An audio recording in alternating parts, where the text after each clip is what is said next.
O Bone Lord, ou Senhor dos Ossos, é, sem dúvidas, uma das criaturas mais icônicas de todo o Tibia. Quase todo mundo já cruzou o caminho dessa raça estranha em algum canto do mapa.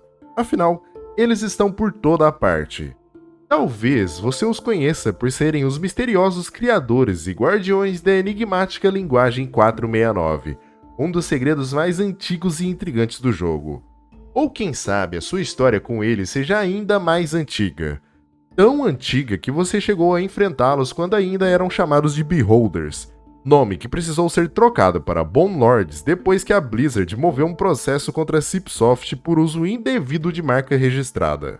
O fato é, não importa há quanto tempo você joga Tibia, se tem algo comum entre todos os players é que todo mundo já ouviu falar dos Bone Lords. Mas a verdade é que o que a maioria sabe sobre eles é só a ponta do iceberg. Existe um lado muito mais profundo, sombrio e fascinante dessa raça. Foi fuçando em livros empoeirados e registros esquecidos que eu descobri detalhes que poucos conhecem e que hoje eu quero revelar para você. Mas antes já sabe, deixa o like no vídeo para não esquecer depois e se for comprar suas Tibia Coins, compre pelo Moedas. É seguro, tem preço justo e ainda dá aquela força pro canal se usar o link que está na descrição. E se você quiser conhecer um servidor alternativo sério e divertido para jogar, confira a minha recomendação a seguir. Asteria. Um servidor alternativo totalmente customizado, diferente de tudo que você já viu. Explore uma lore própria fantástica, cheia de mistérios e enigmas a serem desvendados. Aproveite magias otimizadas, passe de batalha com missões dinâmicas e recompensas exclusivas, além de teleportes para hunts, bosses únicos com mecânicas exclusivas, calendário com eventos constantes que unem a comunidade e uma staff sempre presente auxiliando os jogadores e punindo botters e infratores. Há muito tempo, em uma era tão antiga que até os próprios deuses preferem não se lembrar, os Bone Lords não eram apenas uma raça excêntrica escondida em masmorras ou ruínas esquecidas. Eles foram, por um longo período, a espécie dominante do mundo, temida e reverenciada em igual medida. Sua presença podia ser sentida em todos os continentes, e sua influência moldava o destino de nações inteiras. Suas cidades colossais eram um testemunho vivo de seu poder. Construções monumentais erguidas com pirâmides negras e ameaçadoras, símbolos de domínio e autoridade que lançavam sombras sobre o horizonte. Essas estruturas, no entanto, não eram fruto de trabalho escravo ou de engenharia primitiva. Eram criadas com aquilo que tornavam os Bone Lords únicos entre todas as raças, um poder telecinético inato, presente em cada indivíduo desde o nascimento. Era essa mesma energia que lhes permitia mover objetos sem esforço e flutuar pelo ar como se desafiassem as próprias leis da gravidade. Mesmo assim, por mais superiores que fossem, eles ainda eram seres limitados. Algumas tarefas exigiam precisão e manipulação física que a telecinese sozinha não podia fornecer. Foi então que outra de suas habilidades naturais se revelou essencial: a necromancia. O poder mágico que fluía pelos tentáculos dos Bone Lords era vasto e complexo. Com ele, podiam realizar feitiços que outras raças levariam décadas ou até séculos para dominar. Com esse poder sombrio, aprenderam a subjugar e comandar os mortos. Essa descoberta mudou completamente o rumo da história. Cada território conquistado era transformado em um campo de experimentação, onde os inimigos derrotados eram reanimados como escravos mortos-vivos, forçados a marchar à frente dos exércitos Bone Lords como verdadeiras armas vivas. Com essas legiões de mortos abrindo caminho, vitória após vitória era conquistada, e suas fortalezas cresceram não apenas em tamanho, mas em ambição. Em pouco tempo, parecia que nada poderia deter o seu avanço rumo ao inevitável: a dominação total do mundo. Reza a lenda que os próprios deuses criaram os Bone Lords como um contrapeso a outra raça poderosa que os precedeu durante as chamadas Guerras Divinas. Por um tempo, essa estratégia funcionou. Nenhum inimigo era capaz de enfrentá-los de igual para igual. Mas como o destino de tantas civilizações antes deles, os Bone Lords também conheceram a queda. Uma nova raça surgiu, uma espécie misteriosa e poderosíssima, resistente a todo o arsenal mágico dos Bone Lords. O que antes era um avanço imparável começou a vacilar. Aos poucos, o Império ruiu.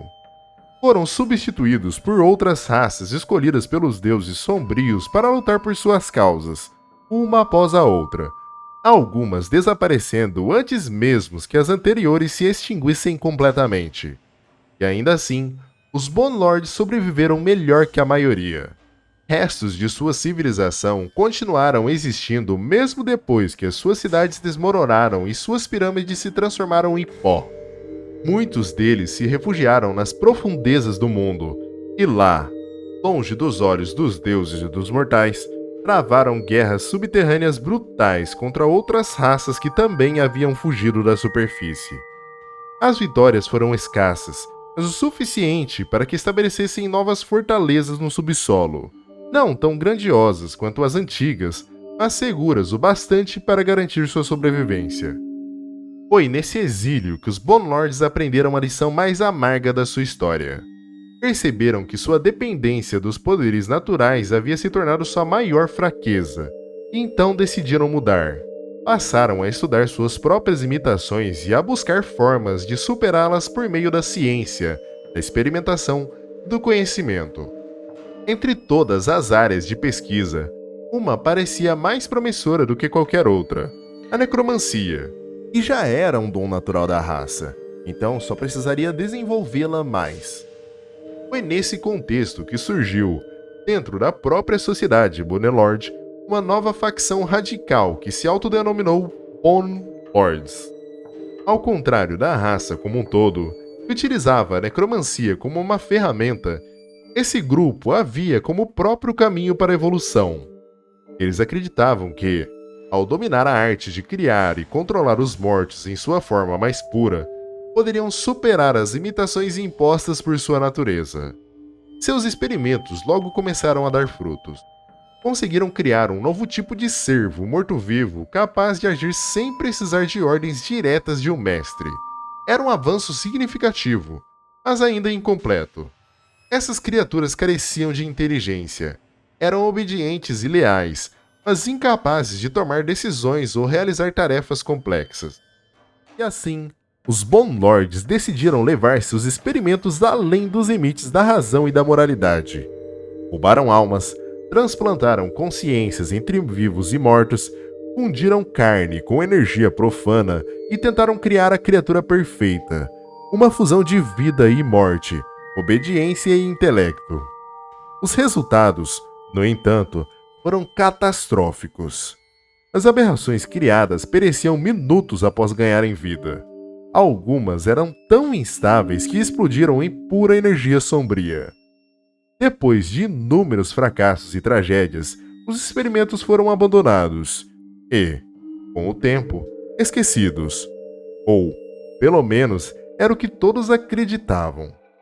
Décadas depois, em uma cidade remota dos Bone Lords, um grupo que se autodenominava Brain Deaths emergiu do esquecimento, alegando ter alcançado um avanço revolucionário na necromancia.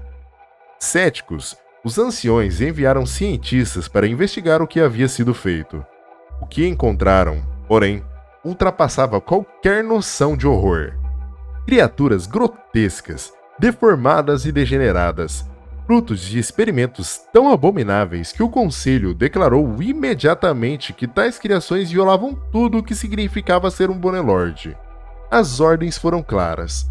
Todas as abominações deveriam ser destruídas e os experimentos encerrados para sempre. Mas os Brain Deaths já não eram mais movidos pela razão. Após anos de isolamento e profanações, sua sanidade havia se deteriorado. Reagiram com fúria ao verem seu trabalho condenado e desafiaram abertamente os cientistas e o próprio Conselho. Quando receberam um ultimato ameaçando exterminar suas criações pela força, declararam guerra contra os seus semelhantes. O conflito foi curto, mas brutal.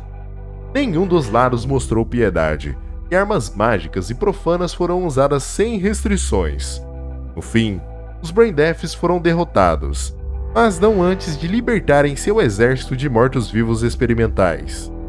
Os Bone Lords começaram a caçar essas criaturas sem descanso, mas algumas conseguiram escapar ao se misturar com os mortos-vivos comuns.